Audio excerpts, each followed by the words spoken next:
At about 4 a.m. last night, 4:03 a.m. Eastern Time to be exact, Trump sent out a Truth Social post indicating that he is prepared to declare a national emergency and then mobilize the National Guard in order to deport immigrants en masse on day one, right when he gets into office. And something that people seem to have trouble wrapping their heads around is that Trump plans on doing everything he promised and more. You know, we could have had the expanded child tax credit, we could have had tax breaks for first-time home buyers, or tax breaks for small businesses, things that help people in their day-to-day lives, but instead we get the 20 to 40% tariffs on all imports that Trump promised, and he plans on doing this. He is already putting together a cabinet. This article reads, Lighthizer and his allies lay the groundwork for Trump's massive new tariffs. Preemptive efforts to counter expected criticisms of these tariffs signal an even greater shakeup on trade during Trump's second term. We all know that Trump got us into a trade war with China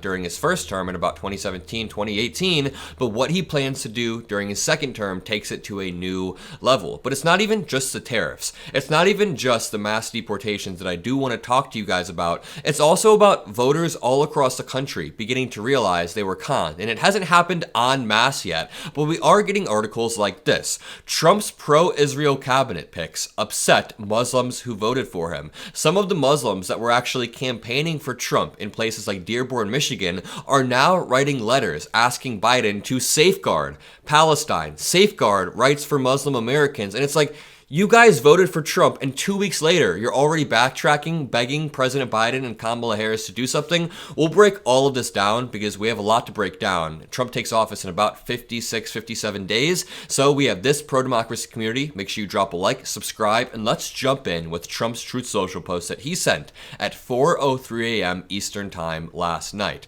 So Tom Fitton sent out a post saying, "Good news. Reports are the incoming real Donald Trump administration prepared to declare a national emergency."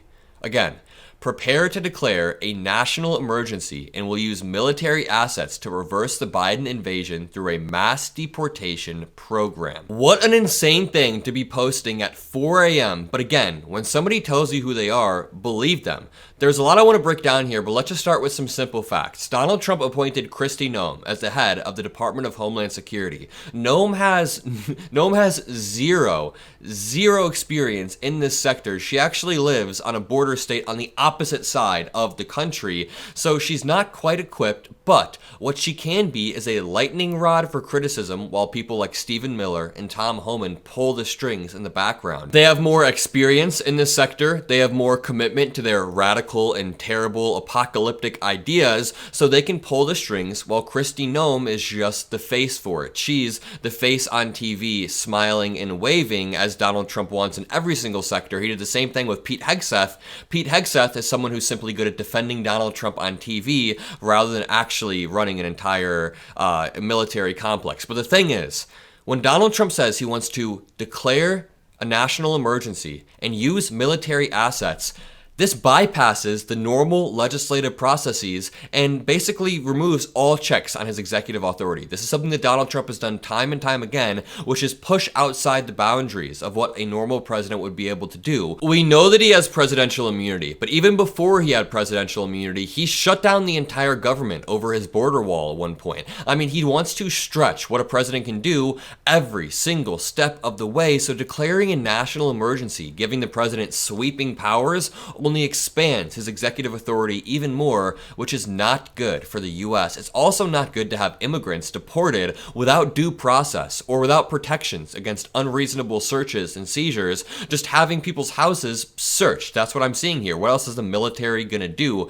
other than go door to door and try to ask for papers or something like that? A large-scale deportation program, in my eyes, could also lead to widespread panic not only among immigrant communities, but among legal residents, people who are scared that they'll be targeted unfairly. I mean, imagine the Haitian community in Springfield, Ohio.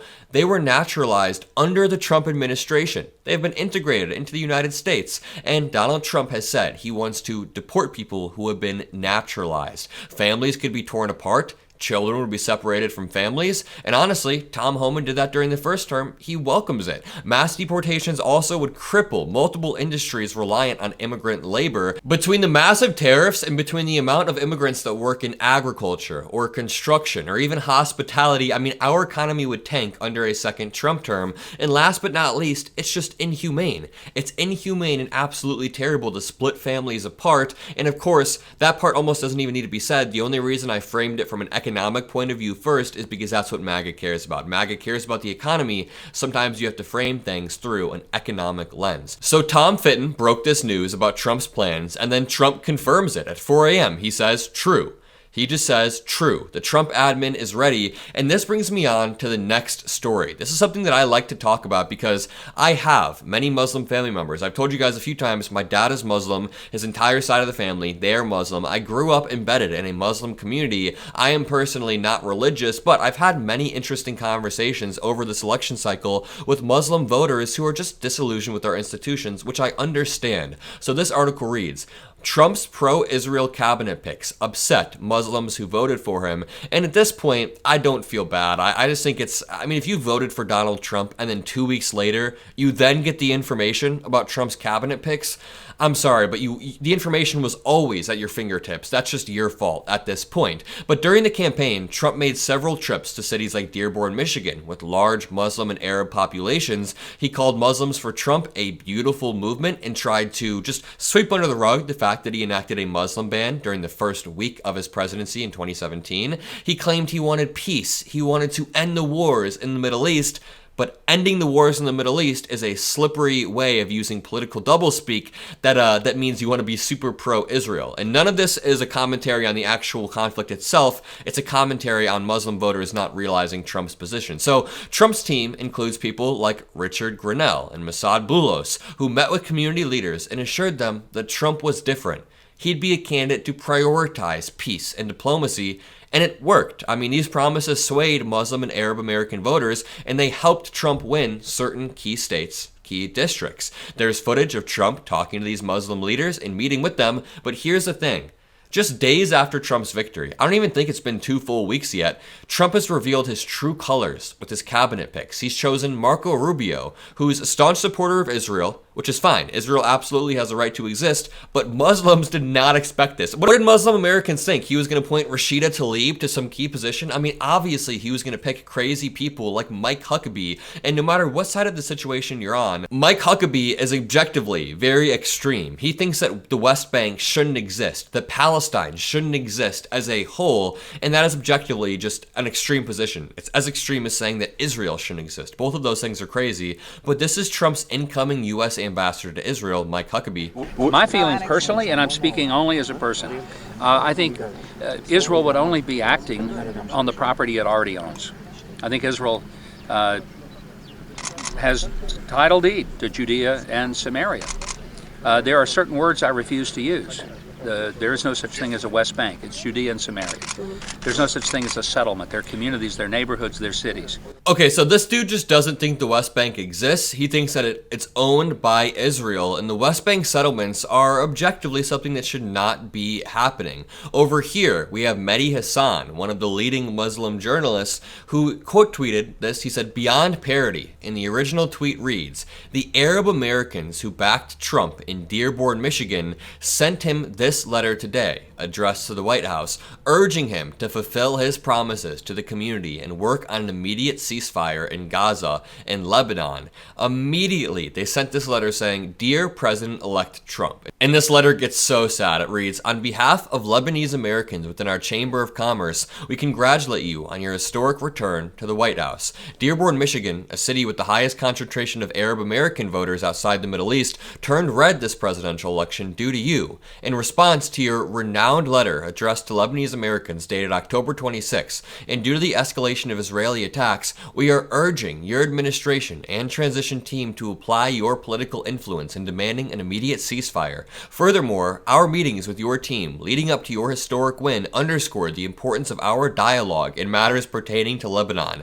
Oh, sweetheart, your dialogue does not matter anymore, homie. It's over. These engagements have already led to robust lines of communication administration. Further, we believe your team's leadership is ready. It's just, there's a hint of desperation all throughout this letter. Like, please do not do it. Watch this CNN segment. The same desperation exists here, where this uncommitted Michigan delegate who refused to vote for Harris or endorse Harris went on CNN to plead with President Biden, to plead with him. Watch. It looks like ethnic cleansing. It sounds like ethnic cleansing. It's an ethnic cleansing campaign in Gaza and the West Bank and southern Lebanon.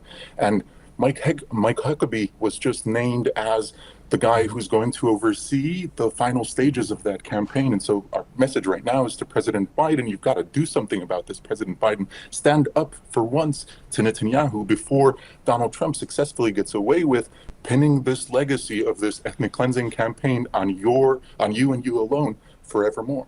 I don't even know what to say about this. Like, I'm not even making fun of the guy, but just think about what's happening here. The Chiron reads, uncommitted movement looks ahead to Trump presidency. This guy was uncommitted. He has political power in the state of Michigan, a key swing state. He's even a delegate, but he refused to commit to Kamala Harris. He refused to vote for Kamala Harris. And then after Donald Trump appoints Mike Huckabee, the dude that I was just showing you, I mean, Mike Huckabee is objectively, no matter what side of the situation you're on, you can't just say that the West Bank does not exist and is owned by Israel. That's not okay. Now that he sees Mike Huckabee is in this position, he's begging President Biden, and it's like, dude, do you have no foresight whatsoever? Do you not understand the fundamentals of politics? Trump has openly said he's been pro-Israel. Trump has openly supported Israel in its ambition to take over all of Palestinian land. Jared Kushner said he wants to turn Gaza into beachfront property. The idea that this wasn't so open and obvious is just absurd. It's absurd. He's saying this way too late, and this brings me back to this article. U.S. Muslim leaders who supported Republican Donald Trump to protest against the Biden administration's support for Israel are now deeply disappointed and scared by Trump's cabinet picks.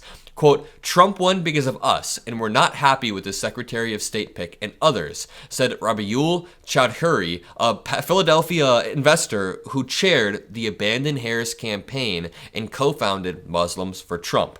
Muslim for Trump co-founder is now pissed. Muslim support for Trump helped him win Michigan and may have factored into other swing state wins, strategists believe. Muslim support for Trump helped him win Michigan and may have factored into other swing state wins, strategists believe, or it just contributed to an overall environment where people create this permission structure. Hey, it's okay if you're Muslim, or it's okay if you're a Latino and you vote for Trump. But Trump picked Republican Senator Marco Rubio, a staunch supporter of Israel, for Secretary of State. And honestly, Marco Rubio is not even like that super extreme. But Marco Rubio thinks that Israel should exist, and he thinks that Israel needs to do anything to root out Hamas, and that goes against what every single Muslim thinks. Muslims want Israel to minimize civilian casualties. Trump nominated Mike Huckabee, a former Arkansas governor and staunch pro-Israel conservative. This guy is staunch. He does not back a two-state solution, He says it is unworkable, and he backs Israeli occupation of the West Bank. Marco Rubio, as far as I can tell, does support a two-state solution. He's not as extreme as somebody like Mike Huckabee. Quote, we are very disappointed, said the executive director of the American Muslim Engagement and Empowerment Network. It seems like this administration has been packed entirely with neoconservatives and extremely pro-Israel, pro-war people, which is a failure on the side of President Trump. What did you expect, homie? Did you expect them to put in, like, pro-Palestine? Like, did you expect Trump to have a cabinet full of Muslims? Have you ever listened to anything Trump has ever said? Sorry, it's just pissing me off because I've had these conversations with so many Muslims and people just refuse to listen. So the backlash has been swift. Immediate backlash. These leaders said Trump won because of us. We are not happy. Others said that a cabinet is going on Zionist overdrive. Even Trump's promises of diplomacy now seem hollow because these cabinet picks signal a full embrace of the neoconservative agenda of continuing the wars, of doubling down and maybe even provoking Iran a little bit, which of course, I hate Iran too, but for Muslim voters in places like Dearborn, this is all a bitter pill to swallow. They supported Trump to protest Biden's handling of Gaza, which it's fine if you disagree with that, but you did that only to see Trump double down on the policies they fundamentally oppose. And the reason I'm being so snarky about it is because it was all so obvious. Can you guys let me know in the comment section? Was this not incredibly obvious? Did I not say this on my show 100 times? And it's not the first time Trump has betrayed a key voting bloc after securing their support. Remember his promises to farmers during the trade war about tariffs, or his vows to middle-class families before passing tax cuts for the rich immediately. Now, Muslim voters are seeing the same exact pattern. Trump tells you what he wants to hear. He lies to your face in order to win your vote, then he pivots to the most extreme version of his agenda immediately, and these cabinet picks aren't just a disappointment, they're rewarding for anyone else who believes Trump will stick to his word. I will leave you with that. If you enjoyed this video, drop a like, subscribe, have a great rest of your day, and I'll see you in the next one. If you want to help support independent media, make sure that you become a member below.